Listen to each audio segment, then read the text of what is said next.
Good morning मेरे प्यारे प्यारे बच्चों। चलिए आज हम लोग सॉल्व करते हैं CUET mock test 9th assignments के रिमेनिंग क्वेश्चंस।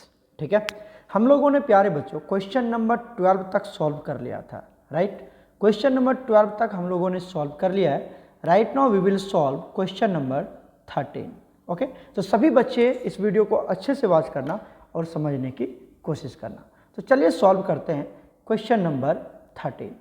क्वेश्चन नंबर 13 क्या कहता है, ध्यान से देखिए। कहता है which of the following is an example of heterogeneous catalysis. Heterogeneous catalysis मतलब कैटालाइसिस दो तरह के होते हैं, ठीक है। तो ये जो कैटालाइसिस है ना बच्चा, ये हमारे पास दो तरह के होते हैं। एक होते हैं होमोजीनियस कैटालाइसिस, दूसरा होता है हेट्रोजीनियस कैटालाइसिस। अब होमोजीनियस हेट्रोजीनियस किसको बोलते हैं, तो देखिए होमोजीनियस कैटालाइसिस क्या होता है, जहाँ पर स्टेट्स ऑफ मतलब phase state, solid liquid state, पता है ना, तो states of reactant and catalyst, ये बात याद रखिएगा, रिएक्टेंट्स एंड कैटलिस्ट की जो स्टेट होगी वो सेम होगा, तो उसको बोलेंगे होमोजीनियस। और जहाँ पर रिएक्टेंट्स एंड कैटलिस्ट की जो स्टेट है वो सेम नहीं होगा, तो उसको हम क्या बोलेंगे, हेट्रोजीनियस कैटालाइसिस बोलेंगे। ठीक है, पहला देखिए क्या है, एग्जाम्पल चेक कर लेते हैं। फर्स्ट एग्जाम्पल क्या है, देखिए तो यहाँ पर हाइड्रोलाइसिस ऑफ शुगर, शुगर की हाइड्रोलाइसिस करना है, तो हाइड्रोलाइसिस ऑफ शुगर कर दिया, मतलब चीनी को पानी में डाल दिया बाय H+ आयन। तो H+ आयन कहाँ मिलेगा, एक्वस ही तो मिलेगा, जो एसिड होगा वही आपको H+ आयन देगा, और H+ भी किस स्टेट में होगा, एक्वस में। और ये जो हाइड्रोलाइसिस ऑफ शुगर है मतलब शुगर प्लस वाटर, ये भी आपका एक्वस है, तो दोनों एक्वस फॉर्म में हो, जिसको होमोजीनियस बोलेंगे, ये हेट्रोजीनियस नहीं है।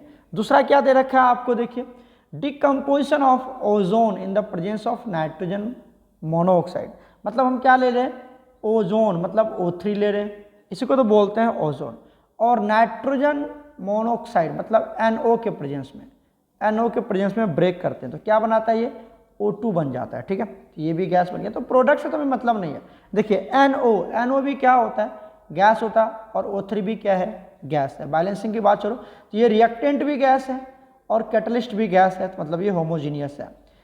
अच्छा, हेट्रोजीनियस नहीं है। अब तीसरा पॉइंट देखिए क्या कहता है, combination between dinitrogen and dihydrogen in the form of ammonia. तो हम क्या ले लेते हैं, N2 ले लेते हैं, किस फॉर्म में होता है, गैस के फॉर्म में, प्लस H2 ले लेते हैं, ये भी क्या होता है, गैस के फॉर्म में, और साथ में यहाँ पर क्या डालते हैं, आयरन डालते हैं, ठीक है, और ये सॉलिड होता है। अब आप क्या चेक कर रहे हैं, ये दोनों जो रिएक्टेंट है ये दोनों गैस है और आयरन तो सॉलिड है, तो catalyst as a iron behave यहाँ पर होता है, मतलब iron as a catalyst behave करता है यहाँ पर, तो आयरन सॉलिड है और ये दोनों रिएक्टेंट जो है आपका गैस है, तो यही हो जाएगा हेट्रोजीनियस का एग्जाम्पल। ठीक है, तो ऑप्शन क्या हो जाएगा, C option is perfectly correct. ठीक है बच्चा, चलते हैं नेक्स्ट क्वेश्चन। नेक्स्ट क्वेश्चन देखिए, the right option for the statement of Tyndall effect. Tyndall effect क्या किसको बोलते हैं, टिंडल इफेक्ट बोलते हैं, मान लो हमारे पास एक सॉल्यूशन है, एक सॉल्यूशन है हमारे पास, राइट। इसमें क्या ले लिया हमने, इसमें हमने ले लिया वाटर, ठीक है, और इसमें आप कुछ भी ऐड कर रहे हो, ये अब क्या है, इसी पे डिपेंड करेगा। तो ये वाटर तो सॉल्वेंट की तरह बिहेव करेगा, है ना, और यहाँ पर हमने क्या ले लिया, मान लो सॉल्ट ले लिया, तो सॉल्ट जब लोगे तो ये फुल्ली डिजॉल्व हो जाएगा। अब टिंडल इफेक्ट में होता क्या है कि मान लो इधर से लाइट पास करवा रहे हैं, जा रहा है लाइट, और यहाँ पे सॉल्ट के मॉलिक्यूल मिल गए, पार्टिकल मिल गए, और इस पर टकरा के वो लाइट क्या हो गया, इधर उधर जिगजैग पोजीशन में मूव करने लगा, इसको बोलते हैं टिंडल इफेक्ट। लेकिन जब आप सॉल्ट को ऐड करेंगे तो सॉल्ट तो पूरा डिजॉल्व हो जाएगा, इसका कोई पार्टिकल दिखेगा नहीं, तो उस पर ये लाइट टकराएगा ही नहीं, तो सॉल्ट वाला केस जो NaCl सॉल्यूशन वो टिंडल इफेक्ट शो नहीं करेगा। ठीक है, ग्लूकोज, मान लो आप क्या ले रहे हो, शुगर ले रहे हो, शुगर ग्लूकोज ग्लूकोन डी कुछ भी डाल दो, तो ये भी क्या होगा, पूरा डिजॉल्व हो जाएगा, तो यहाँ पर भी आपका टिंडल इफेक्ट शो नहीं होगा, मतलब लाइट की स्कैटरिंग नहीं होगी। यूरिया में डाल देंगे तो यूरिया भी जाएगा और वहाँ पर डिजॉल्व हो जाएगा, तो इस केस में भी नहीं होगा। स्टार्च, ये जो स्टार्च सॉल्यूशन है, स्टार्च जनरली चावल जो आटा होता है, चावल का जो होता है ना, उसमें चावल में क्या मिला जाता है, स्टार्च पाया जाता है, तो उस सबको डाल दोगे, चावल के आटा को यहाँ पे डाल दोगे, चावल को पीस लो, उसका पाउडर बना लो, उस पाउडर को जब यहाँ पे डालोगे तो लाइट यहाँ से आएगा, उस पाउडर पे फॉल करेगा और स्कैटर हो जाएगा, जिसको बोलते हैं टिंडल इफेक्ट। तो यहाँ पर starch solution will show Tyndall effect. Clear हो गया, चलते हैं नेक्स्ट क्वेश्चन। नेक्स्ट क्वेश्चन देखिए, meaning of zeta, measuring zeta potential is useful for determining the which property of the colloidal solution. ठीक है। कौन सा कोलाइडल सोल्यूशन आपका जीटा पोटेंशियल कोलाइडल सोल्यूशन की कौन सी प्रॉपर्टी को चेक करता है? जीटा पोटेंशियल होता क्या है? देखिए, मान लो हम क्या करते हैं बच्चा, हमने एक AgI सॉल्यूशन ले लिया। AgI मतलब सिल्वर आयोडाइड का एक सॉल्यूशन है, ठीक है, कोलाइडल सॉल्यूशन है। अब इसके ऊपर ये कोलाइडल सॉल्यूशन है, किसके? AgI का। इसके ऊपर से फिर हम इसको फॉल करवा रहे हैं, किसको? Ki को ऐड कर रहे हैं। किसको? Ki को ऐड कर रहे हैं। पोटासियम आयोडाइड में Ki को ऐड कर रहे हैं। तो जो कॉमन आयन है, कॉमन आयन कौन है? आयोडीन यहाँ पर भी है, आयोडीन यहाँ पर भी है। तो कॉमन आयन इसको आके क्या कर लेता है? सराउंड कर लेता है। याद रखने का, कॉमन आयन आके इसको सराउंड कर लेता है, तो I माइनस आके सराउंड कर लेगा। क्लियर हो गया? I माइनस आके क्या कर लिया? इसको सराउंड कर लिया, मतलब निगेटिव सोर्स बन गया। अब ये निगेटिव सोर्स बन गया। अब इसके ऊपर फर्दर क्या आ जाएगा? यहाँ पर ये तो निगेटिव आयन्स के लेयर हो गए। ये रेड वाला लेयर किसका हो गया? निगेटिव आयन इसके चारों ओर आकर के सराउंड कर गया। इसके ऊपर फिर से क्या हो जाएगा? K प्लस आके ऐड हो जाएगा, क्योंकि निगेटिव के पास प्लस चाहिए ताकि वो न्यूट्रलाइज कर लेगा। K प्लस, ठीक है, K प्लस इस तरह से। तो यहाँ पर फिर एक लेयर बन जाता है, किसका बन जाएगा? K प्लस का एक लेयर बन जाएगा। और अब आप चेक करें यहाँ पर, ये जो पहला लेयर था, ये वाला लेयर किसका लेयर है? ये बताओ, I माइनस का। I इसके ऊपर चिपका हुआ है, I माइनस। दूसरा लेयर किसका है? ये K प्लस का है ना, K प्लस का। मतलब यहाँ पर पॉजिटिव है सब जगह, यहाँ पर निगेटिव है सब जगह। तो यहाँ पर एक पोटेंशियल क्रिएट हो जाता है, पोटेंशियल डिफरेंस क्रिएट हो जाता है, क्योंकि प्लस माइनस चार्ज क्रिएट हो रहा है यहाँ पर। तो इसको बोलते हैं हम जीटा पोटेंशियल। इसको क्या बोलते हैं? Zeta potential. जहाँ पर कोलाइडल सॉल्यूशन में एक पोटेंशियल क्रिएट हो जाता है, ठीक है, उसी को बोलते हैं जीटा पोटेंशियल। अब ये जीटा पोटेंशियल किसको डिनोट करता है? जीटा पोटेंशियल जो होता है बच्चा, zeta potential stability of colloids को इंडिकेट करता है। स्टेबिलिटी ऑफ कोलाइड्स, याद रखिएगा, लिख लेना अच्छे से।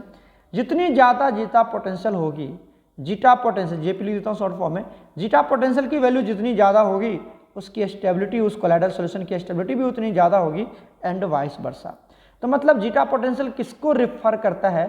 स्टेबिलिटी ऑफ कोलाइडल सॉल्यूशन को रिफर करता है। यहाँ पर देख लीजिए क्या होगा, सोलेबिलिटी नहीं होगा, स्टेबिलिटी ऑफ कोलाइडल पार्टिकल्स। तो option B is absolutely correct. Clear हो गया यहाँ तक? चलते हैं नेक्स्ट क्वेश्चन पर।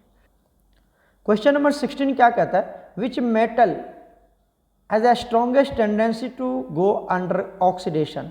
मतलब कौन सा ज़्यादा ऑक्सीडेशन शो करेगा? देखो ये आपका क्या क्या है? जिंक है, कॉपर है, मैग्नीशियम है, एल्युमिनियम है। अब आप देखो, जब आप इधर से इधर जाते हो पीरियोडिक टेबल में, यहाँ पर क्या होता है? ग्रुप 1 होता है, जो पूरे पीरियोडिक टेबल में सबसे हाईएस्ट मेटालिक कैरेक्टर शो करता है। उसके बाद ग्रुप 2 होता है, क्या होता है? ग्रुप 2 होता है। और यहाँ पर ग्रुप 18 होता है, पता ही होगा, इस तरह से चलते हैं। तो ग्रुप 1 के मेटल्स जो होते हैं क्या क्या होते हैं? लीना करो रब से फरियाद, लीना करो रब से फरियाद। और ग्रुप 2 में कौन सा होता है? बेटा मांगे कार स्कूटर बाप राजी, बेटा मांगे कार स्कूटर। तो ग्रुप 2, अगर ग्रुप 1 के मेटल होता है तो सबसे ज़्यादा हाईली मेटालिक ही। मेटालिक मतलब इलेक्ट्रॉन को लॉस करने की टेंडेंसी। जो जितना ज़्यादा मेटालिक नेचर होता है वो उतना अच्छे से इलेक्ट्रॉन लॉस करता है, तभी तो पॉजिटिव चार्ज क्रिएट हो जाएगा उसके ऊपर, कैटायंस के फॉर्मेशन होंगे। तो ग्रुप 1 तो यह है नहीं। ग्रुप 2 में कौन है? देखो तो मैग्नीशियम है, क्योंकि ये बेटा मांगे, दिखा मांगे यहाँ पर। तो बेटा ग्रुप 2 के एलिमेंट्स, तो सबसे ज़्यादा हाईएस्ट ऑक्सीडेशन कौन शो करेगा? मतलब सबसे ज़्यादा इलेक्ट्रॉन लॉस करने की टेंडेंसी कौन शो करेगा? तो मैग्नीशियम शो करेगा। तो क्या हो जाएगा यहाँ पर? ऑप्शन सी हो जाएगा। कितना इजी क्वेश्चन है ना? ऑक्सीडेशन पूछ रहा है। क्लियर हो गया ना? चलते हैं नेक्स्ट क्वेश्चन।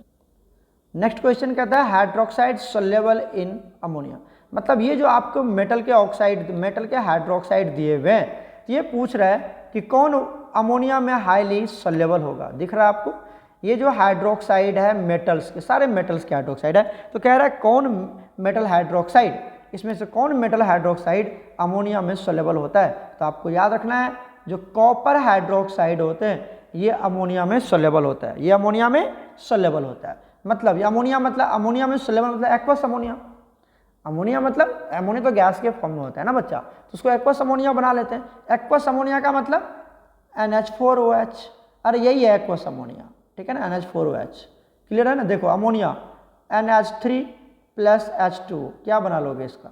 इसका बना लोगे NH4 OH plus H plus, है ना, इस तरह से बना लेंगे हम आराम से, क्लियर है। तो एक्वस अमोनिया मतलब NH4OH, इसमें कॉपर हाइड्रोक्साइड को क्या कर रहे हैं हम, डिजोल्व करें, तो प्लस क्या बनाएगा प्रोडक्ट, बताइए प्रोडक्ट क्या बनाएगा, वो भी आपको पता होनी चाहिए। तो यहाँ पर कॉपर हाइड्रोक्साइड अमोनिया में इजिली सोल्यूबल हो जाता है, ठीक है। कॉपर हाइड्रोक्साइड क्या बनाएगा, देखो ये बना लेगा CuNH3, और कॉपर कितना वैलेंस, ये ऑक्सीडेशन नंबर शो करेगा, यहाँ पर कोऑर्डिनेशन नंबर शो करेगा 4, ये आपको पढ़ाया गया था कहाँ पर, इसमें कोऑर्डिनेशन कंपाउंड में, ठीक है। और यहाँ पर हो जाएगा OH, साथ में आ जाएगा 4 मॉलिक्यूल ऑफ वाटर, ठीक है। मतलब ये कम्प्लेक्स कंपाउंड का फॉर्मेशन करता है कॉपर कम्प्लेक्स कंपाउंड का फॉर्मेशन कर लेगा, तो इस तरह से ये कंपाउंड बना लेगा। तो मतलब कॉपर हाइड्रोक्साइड लिक्विड अमोनिया बोल दो या एक्वस अमोनिया बोल दो, उसमें सोल्यूबल होता है। बाकी aluminium hydroxide, iron hydroxide, chromium hydroxide, ये सब सोल्यूबल नहीं होता है। Option D is absolutely correct. Clear हो गया, चलते हैं नेक्स्ट क्वेश्चन। नेक्स्ट क्वेश्चन देखिए, क्वेश्चन नंबर 18 क्या कहता है, the incorrect statement among the following, कौन सा यहाँ पर इनकरेक्ट स्टेटमेंट है, ये ना पूछ रहा है। तो देखिए क्या कह रहा है, पहला स्टेटमेंट क्या दिया हुआ है, पढ़ लेते हैं 1 बाय 1 करके, 1 सेकेंड। क्या दिया हुआ है यहाँ पर कि actinides are highly reactive specially finely divide, सही बात। एक्टिनाइड्स जो होते हैं वो हाईली रिएक्टिव एलिमेंट्स होते हैं, highly reactive, radio active elements यहाँ पर बहुत ज़्यादा होते हैं रेडियो एक्टिव, मैंने आपको पढ़ाया था एक्टिनाइड्स और लेंथेनाइड में डिफरेंस। तो एक्टिनाइड्स में रेडियो एक्टिव एलिमेंट्स बहुत ज़्यादा होते हैं, मतलब हाईली रिएक्टिव होता है। क्लियर हो गया, पहला पॉइंट्स क्लियर है। हमें पूछ रहा है इनकरेक्ट, तो इनकरेक्ट ढूंढने की कोशिश करते हैं। दूसरा देखिए क्या कहते हैं, actinide contraction is greater elements for the lanthanide contraction, सही बात है। एक्टिनाइड कॉन्ट्रैक्शन मतलब एलिमेंट्स के लिए क्या होता है, वो ज़्यादा होता है, 5F की वजह से होता है एक्टिनाइड्स और 4F की वजह से लेंथेनाइड्स। तो एक्टिनाइड्स कॉन्ट्रैक्शन ग्रेटर होता है एलिमेंट्स के लिए with respect to lanthanide contraction. Next कहता है lanthanides are good conductor of air, सही बात है। लेंथेनाइड्स में तो सारे मेटल्स ही होते हैं, सारे मेटल्स होते हैं, लेंथेनाइड एक्टिनाइड्स में सभी मेटल्स हैं, मेटल होगा तो गुड कंडक्टर। तो ऑप्शन सी जो है वो इनकरेक्ट है। सी क्या है, most of the trivalent lanthanide ions are colourless in solid state, तो वो कलरलेस नहीं होते, कलर्ड होते हैं वो, क्यों, क्योंकि वहाँ पर अनपेयर्ड इलेक्ट्रॉन प्रेजेंट होता है। तो यहाँ पे कह रहा है कि most of the trivalent lanthanide, मतलब ट्रैवलेंट मतलब जो लेंथेनाइड पे कौन सा है, +3 चार्ज है, इसको बोलते हैं ट्रैवलेंट। तो ये क्या होता है, ये सभी क्या होते हैं, कलर्ड होते हैं, कलर्ड है due to presence of, due to unpaired electron, due to unpaired electron, है ना। और ये बोलता है कि कलरलेस होता है, तो गलत है, सी ऑप्शन इज इनकरेक्ट। ठीक है बच्चा, चलते हैं नेक्स्ट क्वेश्चन पर। नेक्स्ट क्वेश्चन देखिए, coordination number of the metal in coordination compound. Coordination number किसको इंडिकेट करता है, ध्यान समझिए। आपके ये हमने आपको वर्नर थ्योरी पढ़ाया था, वर्नर थ्योरी में जो प्राइमरी वैलेंसी होता है उसी को हम क्या बोलते हैं, प्राइमरी वैलेंसी को बोलते हैं ऑक्सीडेशन स्टेट। जो ऑक्सीडेशन स्टेट मतलब charge of the central metal, charge of the central metal, तो उसको हम क्या बोलते हैं, प्राइमरी वैलेंसी बोलते हैं। सेकेंडरी वैलेंसी क्या होता है, सेकेंडरी वैलेंसी होता है कोऑर्डिनेशन नंबर। जो कोऑर्डिनेशन नंबर होता है उसको हम लोग सेकेंडरी वैलेंसी बोलते हैं। आपसे क्या पूछ रहा है, कोऑर्डिनेशन नंबर मतलब क्या होगा, सेम एज सेकेंडरी वैलेंसी, है ना। तो option C is absolutely correct. तो याद रखना, जो प्राइमरी वैलेंसी है ना बच्चा, वो ऑक्सीडेशन स्टेट को इंडिकेट करता है, सेंट्रल मेटल एटम के ऊपर कितना चार्ज है, और जो सेकेंडरी वैलेंसी होता है वो coordination number of central metal atom, मतलब कितना कोऑर्डिनेट बॉन्ड बना रहा है उसको इंडिकेट करता है। वर्नर थ्योरी का क्वेश्चन है, ठीक है। चलते हैं नेक्स्ट क्वेश्चन। नेक्स्ट क्वेश्चन देखिए 20, द आईयूपीएसी नेम ऑफ, इस कंपाउंड का आईयूपीएसी नोमेनक्लेचर क्या होगा, बताइए। यहाँ पर तो कोई प्लस माइनस लिखा हुआ नहीं है, सीधा कंपाउंड दिया हुआ है ना, तो प्लस माइनस तो है नहीं, प्लस माइनस नहीं है तो मतलब ये आयन तो आगे लिखेंगे नहीं। हाँ, अगर यहाँ पर आता है +2 +3 कुछ भी, तब लिखते हैं यहाँ पर आयन। यहाँ तो प्लस माइनस कुछ दिया हुआ है नहीं, तो मतलब ये आयन तो होगा नहीं, ये गलत है, तो सी ऑप्शन तो गलत है। उसके बाद देखिए क्या दिया हुआ है हमारे पास, ट्राई अमाइन ट्राई नाइट्रो, ये नहीं होना चाहिए। तो देखिए क्या दिया हुआ है, tri nitro try amine cobalt third, मुझे लगता है यही सही होगा, और भी आगे चेक कर लेते हैं। Tri nitro try amine cobalt second, अच्छा कोबाल्ट सेकेंड, कोबाल्ट यहाँ पर कितना स्टेट में होगा, NH3 पे 0 चार्ज होता है, तो इसका 0 हो गया, NO2 पर -1, और ये 3 है तो -3, उधर जाएगा तो +3, मतलब ये 3 वाला ही होगा। +2 इसमें दिया हुआ तो होगा नहीं, 2 कोऑर्डिनेशन नंबर, ये जो 2 देख रहे हो इस तरह से, ये किसको इंडिकेट करता है, ऑक्सीडेशन स्टेट को इंडिकेट करता है, तो 2 तो होगा नहीं, कोबाल्ट पे +3 चार्ज है। अच्छा उसके बाद आ जाओ यहाँ पर चेक कर लेते हैं, ट्राइनाइट्री, नाइट्री ये क्या होता है? नाइट्री तो कुछ होता है नहीं, ये गलत है। ट्राइमाइन कोबाल्टेट, यहाँ कोबाल्टेट, कोबाल्टेट कब होता है? जब वो निगेटिव कोऑर्डिनेशन स्फीयर के अंदर होता है ना, तो ये भी नहीं होगा। तो option A is absolutely correct, trinitro triamine cobalt third, option A क्या हो जाएगा यहाँ पर करेक्ट है। आगे क्वेश्चन मैंने कैसे पढ़ाया है, एकदम सिंपल सा है ना। चलते हैं नेक्स्ट क्वेश्चन पर। नेक्स्ट क्वेश्चन देखिए, which kind of isomerism is shown by octahedral complex compound. ये ऑक्टाहेड्रल कॉम्प्लेक्स कंपाउंड दिया हुआ है, क्या दिया हुआ है एक बार लिख लेता हूँ मैं, CONH3 Br2। एक सेकेंड मुझे लगता है यहाँ पे कुछ गलत लिखा हुआ है, कुछ छूट गया यहाँ पर, है ना, उसको मैं अच्छे से लिखता हूँ। एक सेकेंड, CONH3 है ना यहाँ पर, और 6 में जाएगा तो Br2 यहाँ पर होगा, और ये इस तरह से आएगा। यहाँ पर ब्रैकेट छूट गया बच्चा, और आगे क्या आएगा? ब्रोमीन है, ये क्लोरीन आएगा। क्या आएगा? क्लोरीन। अब कहते हैं कौन से तरह से, किस तरह का ये आइसोमेरिज्म शो करेगा। अब आप देखिए हम क्या कर सकते हैं, यहाँ पर हम क्या कर सकते हैं, एक क्लोरीन को अंदर कर सकते हैं और एक ब्रोमीन को बाहर निकाल सकते हैं, है ना। जैसे CONH3 और ये 4 यहाँ पर आ गया, Br ये बचा, यहाँ पर एक Cl हो गया, और यहाँ पर क्या लिख सकते हैं? Br। तो ये कौन सा आयोनाइजेशन आइसोमेरिज्म शो करेगा? आयोनाइजेशन आइसोमेरिज्म शो करेगा। तो देखो तो आयोनाइजेशन कहाँ पर है? आयोनाइजेशन यहाँ पर भी है और आयोनाइजेशन यहाँ पर भी है, तो बाकी तो 2 कैंसिल हो गए ना, बाकी तो 2 B और D कैंसिल हो गया। क्लियर है। अब आप देखिए ये आपका ज्योमेट्रिकल आइसोमेरिज्म भी शो करेगा। क्या शो करेगा? Geometrical isomerism. तो option A is absolutely correct. अब बोलोगे सर कैसे, जो ऑप्टिकल क्यों नहीं शो करेगा सर?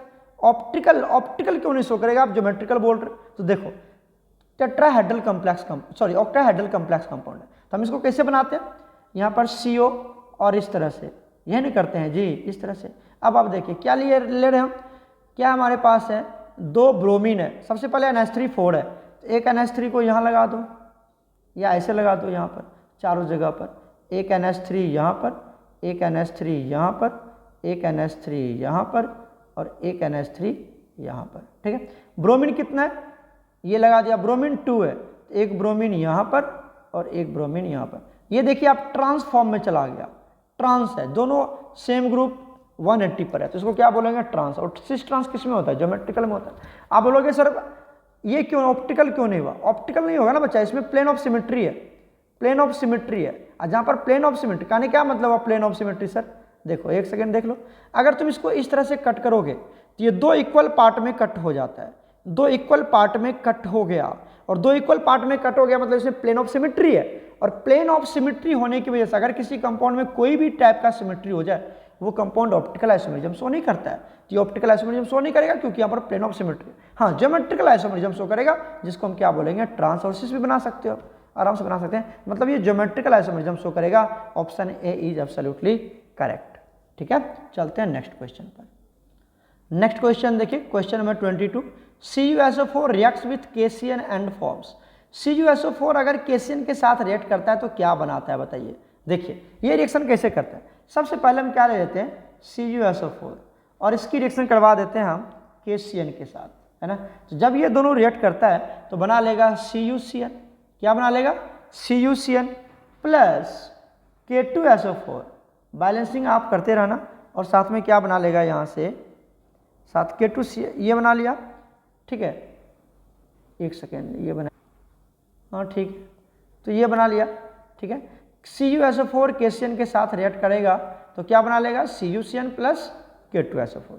और ये जो CuCN बना, ये जो CuCN बना, आप KCN को एक्सेस में ले लीजिए। क्या करते हैं? एक्सेस, तभी तो KCN के साथ रिएक्शन करवाएंगे, है ना। तो फिर से ये CuCN किसके साथ रिएक्ट कर जाता है? KCN के साथ रिएक्ट कर जाता है, और क्या बना लेता है? ध्यान से देखिए, ये आपका कन्वर्ट हो जाता है बच्चा K3 कॉम्प्लेक्स कंपाउंड बना लेता है Cu, और Cu की कोऑर्डिनेशन नंबर कितनी होगी? 4 होती है। यहाँ पर आ जाएगा CN और ये होल 4। तो इस तरह से आ गया, और कॉपर पे कितना चार्ज आएगा? +1 ऑक्सीडेशन स्टेट में चला जाएगा। कितना में चला जाएगा? +1 ऑक्सीडेशन स्टेट में। तो कॉपर पे +1 ऑक्सीडेशन स्टेट होगा और ये कंपाउंड बना लेता है। तो ये हो जाएगा आपका option number D is absolutely correct. ठीक है, कोई दिक्कत? तो कॉपर +1 में होगा, कॉपर +2 में नहीं होगा। यहाँ पर बोलेंगे सर ये सी वाला क्यों नहीं हुआ, यहाँ पर कॉपर पे +2 है तो ये +1 में रहेगा यहाँ पर, ठीक है ना बच्चा। चलते हैं नेक्स्ट क्वेश्चन। नेक्स्ट क्वेश्चन देखिए, क्वेश्चन नंबर 23 क्या कहता है, coordination number of iron, iron की कोऑर्डिनेशन नंबर निकालना। कोऑर्डिनेशन नंबर समझ रहे हो ना, इन द कॉम्प्लेक्स, ये इसमें कोऑर्डिनेशन नंबर मतलब कितना कोऑर्डिनेट बॉन्ड बना रहा है, तो 6 यहाँ पर हो गया 6, यहाँ पर भी हो गया 6, ठीक है, और यहाँ पर कितना हो गया, यहाँ पर हो गया आपका 4, तो हो गया 4, क्लियर है। तो कोऑर्डिनेशन नंबर पूछ रहा है तो क्या हो जाएगा 664, कहाँ पर है आप चेक कर सकते हैं 664, तो option B is absolutely correct. Coordination number इतना सिंपल सा टर्म है, कोऑर्डिनेशन नंबर पता करना आयरन की, तो जितना कोऑर्डिनेट बॉन्ड बना रहा है यहाँ पर 6, यहाँ पर भी 6, और यहाँ पर क्लोरीन के साथ 4 क्लोरीन है, तो वही उसकी कोऑर्डिनेशन नंबर हो जाएगी 664। क्लियर है, कोई दिक्कत, क्लियर है। चलते हैं नेक्स्ट क्वेश्चन पर। नेक्स्ट क्वेश्चन देखिए, the major product formed by dehydrohalogenation, dehydrohalogenation करवानी है आपको 2 ब्रोमोपेंटेन से, किसमें, पेंटेन 2 इन में, तो बताइए कौन सा रूल को फॉलो करता है, हकल्स रूल। हकल्स रूल तो होता ही नहीं है, ऑर्गेनिक में पढ़ते हैं हकल्स रूल, हाँ हकल्स रूल पढ़ते हैं हम कहाँ पर, एरोमेटिसिटी फाइंड आउट करने के लिए, है ना। उसके बाद हुंस रूल, हुंस रूल तो आपको पता ही, हम लोग स्ट्रक्चर ऑफ एटम में पढ़ते हैं, जहाँ पर इलेक्ट्रॉन की क्या करवाते हैं हम, सिंगली पेयरअप होता है, उसके बाद वो डबलिंग पेयरअप करता है, मतलब इलेक्ट्रॉन की अरेंजमेंट, तो वहाँ पर होता है हुंस रूल, तो ये होगा नहीं। तो एक होता है सेटजफ, एक होता है हॉफमैन, है ना। सेटजफ किसको बोलते हैं, जिसके पास मेजर अल्फा हाइड्रोजन होते हैं। तो चलिए हमारे पास क्या दिया हुआ है, ध्यान से देखिए, तो देखिए हमारे पास क्या है, 2 ब्रोमोपेंटेन से क्या बनाना है, पेंट 2 इन बनाना है।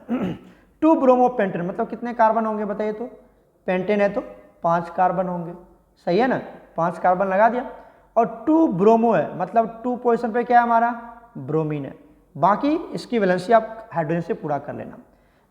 चलो एक जगह बना के दिखाता हूँ, इसके पास भी हाइड्रोजन होगा जिसको हम अल्फा बीटा हाइड्रोजन बोलते हैं, इसके पास भी क्या होंगे, हाइड्रोजन होंगे, होंगे, क्लियर है। अब आप देखिए, अगर मैंने यहाँ से HBr निकाल दिया और ये डीहाइड्रोहेलोजिनेशन, तो HBr निकालेंगे तो क्या प्रोडक्ट बनेगा, यहाँ से HBr चला गया मतलब -HBr, ठीक है, -HBr, ये पढ़ाया हुआ आपको, क्या बनेगा बताओ, यहाँ पर डबल बॉन्ड क्रिएट हो जाएगा, यहाँ पर क्या क्रिएट हो जाएगा, डबल बॉन्ड, तो क्या बनेगा C डबल बॉन्ड C, और आगे सब जगह ऐसा ही रहेगा, क्लियर हो गया। दूसरा प्रोडक्ट मैं आपको बना के दिखाता हूँ, यहाँ पर आइए, अगर मैं इस HBr को बाहर निकालूँ तो क्या बना सकते हैं, यहाँ से ध्यान से देखिए, यहाँ से निकालेंगे तो इसके बीच में डबल बॉन्ड आ जाएगा, इस दोनों कार्बन के बीच में डबल बॉन्ड आ जाएगा, तो C, यहाँ पर C डबल बॉन्ड C, और यहाँ पर C, यहाँ पर C, क्लियर हो गया, क्लियर है। अब हाइड्रोजन तुम पूरा कर लो, कोई दिक्कत नहीं है। यहाँ पर कितने हाइड्रोजन होंगे, 2 हाइड्रोजन होंगे, यहाँ पर 1 हाइड्रोजन होगा, यहाँ पर CH3 CH3 CH3, यहाँ पर भी पूरा कर लो तुम, CH3, यहाँ पर 1 H, यहाँ पर 1 H, CH2 और CH3, अच्छा यहाँ पर थोड़ा गलत लिख दिया, यहाँ पर क्या आएगा, यहाँ पर आएगा CH2, यहाँ पर CH2 CH3, clear, note clear. अब कहता है कौन सा मेजर प्रोडक्ट बनेगा, उसको पता करने के लिए बच्चा हमारे पास एक रूल होता है कि जिस कार्बन के पास डबल बॉन्ड है उसको सराउंड कर दो, उसके बगल वाला कार्बन को अल्फा, और उसके पास जितनी हाइड्रोजन है उसको अल्फा हाइड्रोजन, तो यहाँ पर 2 अल्फा हाइड्रोजन है, जस्ट लाइक दैट इसको भी आप राउंड अप कर दीजिए, जहाँ पे डबल बॉन्ड है अल्कीन को। अब यहाँ पर कितने अल्फा हाइड्रोजन है, या क्या अल्फा कार्बन है, 1 अल्फा कार्बन यहाँ, 1 अल्फा कार्बन यहाँ पर, इसके पास 3 अल्फा हाइड्रोजन, और इसके पास 2 अल्फा हाइड्रोजन, है ना, तो टोटल 5 अल्फा हाइड्रोजन। तो जिसके पास जितना ज़्यादा अल्फा हाइड्रोजन होता है वो उतना हाईली स्टेबल होता है, वो उतना ज़्यादा हाईली स्टेबल होगा, क्लियर हो गया। अब आप देखिए, ये जो प्रोडक्ट बना इसको बोलते हैं हम पेंट 1 इन, क्या बोलते हैं, पेंट 1 इन, और इसको क्या बोलेंगे, 1 2 से काउंट कर दो, पेंट 2 इन बन गया, डीहाइड्रोजनेशन से अल्कीन का फॉर्मेशन होता है, ठीक है, ये बन गया। अब कौन ज़्यादा बना, तो जिसके पास 5 अल्फा हाइड्रोजन है, जिसके पास higher the alpha hydrogen higher will be the product, ये बनेगा मेजर प्रोडक्ट, ये क्या बनेगा, मेजर, और ये क्या बनेगा, माइनर बनेगा, ठीक है। अब जो मेजर बनता है उसको हम लोग बोलते हैं सेटजफ प्रोडक्ट, सेटजफ प्रोडक्ट बोलते हैं। क्या बोलते हैं? सेटजफ प्रोडक्ट। और जो माइनर बनता है जिसके पास कम अल्फा है उसको बोलते हैं हॉफमैन प्रोडक्ट। क्या बोलते हैं? हॉफमैन प्रोडक्ट भी बोलते हैं, हॉफमैन। तो बताइए यहाँ पर आपसे क्या पूछा रहा है? पेंटुइन बनाना है। पेंटुइन तो कौन सा प्रोडक्ट होगा? सेटजफ प्रोडक्ट होगा ना। तो चलिए यहाँ पर टिक लगा देते हैं। सेटजफ प्रोडक्ट कहाँ है बच्चा? Option B is absolutely correct. कितना इजी है ना? क्लियर हो गया? तो सेटजफ प्रोडक्ट यहाँ पर होगा, हॉफमैन प्रोडक्ट नहीं होगा। क्लियर? आप इसको अच्छे से वॉच कर सकते हो, वीडियो को पॉज कर लेना और आराम से इसको बना लेना। ओके, चलते हैं नेक्स्ट क्वेश्चन पर। नेक्स्ट देखिए 25 क्या कहता है? Which of the following alkane can not be made by the good by Wurtz reaction. Wurtz reaction होता क्या है? देखिए उर्ज रिएक्शन में क्या होता है, हम RX लेते हैं। क्या लेते हैं हम लोग? RX। कितना टाइम लेते हैं? 2 टाइम्स लेते हैं। और इसकी रिएक्शन किसके साथ करवा देते हैं हम? सोडियम के साथ in the presence of dry ether. पढ़ाया गया था ना आपको, ड्राई ईथर। तो क्या बना लेता है, यहाँ से ये X और ये N, ये भी 2 ले लेते हैं, तो यहाँ से 2X बाहर निकलता है, तो -2NaX हो जाता है ना। और ये बाहर निकल गया और ये R 2 बार यहाँ से जुड़ जाता है, ये 2 R जुड़ जाता है, तो क्या बना लेता है? R मतलब RR। और ये इवन नंबर ऑफ अल्केन का फॉर्मेशन होता है यहाँ पर। मतलब क्या बना सकते हैं आप? इथेन बना सकते हैं, है ना। उसके बाद ब्यूटेन बना सकते हैं, उसके बाद हेप्टेन बना सकते हैं, उसके बाद ऑक्टेन बना सकते हैं। मतलब जहाँ पर आपके 2 कार्बन आ जाए, 4 कार्बन आ जाए, 6 कार्बन आ जाए, 8 कार्बन आ जाए, मतलब इवन नंबर कार्बन वाला आप कंपाउंड यहाँ से अल्केन बना सकते हैं। ठीक है, अब आप देखिए यहाँ पर क्या क्या दिया हुआ है। यहाँ पर ब्यूटेन दिया हुआ है, ये तो ऑलरेडी क्या है आपका? इवेन ही है, ये बन जाएगा। हेप्टेन में कितने कार्बन बताओ? 7 कार्बन, नहीं बनेगा ना। ब्यूटेन क्या हमारे पास? ब्यूटेन है, ब्यूटेन। अच्छा क्या कहता है? Can not be prepared, sorry can not be prepared. किसको नहीं बना सकते आप? इवन वाले को नहीं बना सकते, सॉरी ओड वाले को नहीं बना सकते। इवन वाला तो बन ही रहा है, 2 कार्बन, 8 कार्बन, 4 कार्बन से ये तो बन रहा है, इवन वाला बन रहा है, ओड वाला नहीं बना सकते। तो देखो यहाँ पर कितने कार्बन है, मैं कार्बन को काउंट करके दिखाता हूँ, 1 सेकंड बच्चा, सॉरी हमने पढ़ाने से। तो क्या बनाएगा? Can not be made. यहाँ पर कितने कार्बन है बताइए? यहाँ पर आपको methyl ether propane butane 4 carbon है, ये तो बन जाएगा ना। अच्छा हेक्सेन में कितने कार्बन है? 6 कार्बन है, बन जाएगा ना। Very good. ब्यूटेन में कितने कार्बन है? 4 कार्बन है, बन जाएगा ना। तो कौन सा नहीं बनेगा? हेप्टेन में कितने कार्बन है? 7 कार्बन है, तो ये नहीं बनेगा। क्लियर? कितना इजी था। तो प्यारे बच्चों आज इतना ही रहने देते, फिर इसका जो नेक्स्ट जो क्वेश्चन है उसको हम लोग नेक्स्ट वीडियो लेक्चर में सॉर्ट आउट करेंगे। ओके प्यारे बच्चों, गॉड ब्लेस यू ऑल।